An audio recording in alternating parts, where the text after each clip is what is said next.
The mill uses the SCOTCH brand TL901C Laminator. The power switch is located on the back of the machine. A blue indicator light on the top of the machine illuminates when the power switch is set to the on position. There are two buttons, 3mm and 5mm, next to this indicator light. These are the setting options when working with thickness of the laminating film.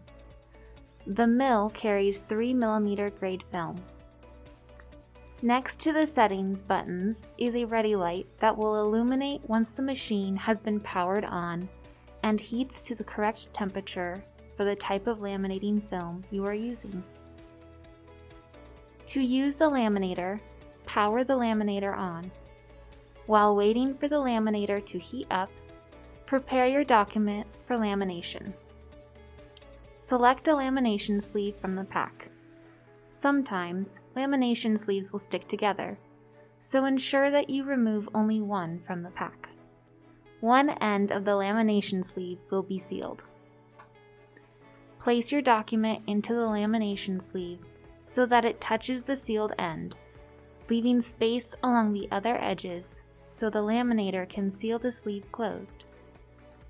Do not cut the lamination sheet before it has been sealed by the lamination machine.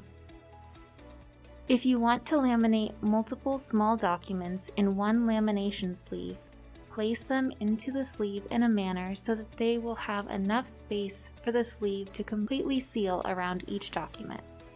You can then cut them apart afterward. Once the ready light turns on, the laminator is ready for use. Gently feed the lamination sheet into the machine, sealed edge first. The rollers of the machine will grab it from you and advance it through the machine on its own at a set speed. The laminated document will emerge out the other side of the machine. Let the laminated document cool for a moment before trimming away the excess. Once you are finished laminating your document, please turn off the laminator.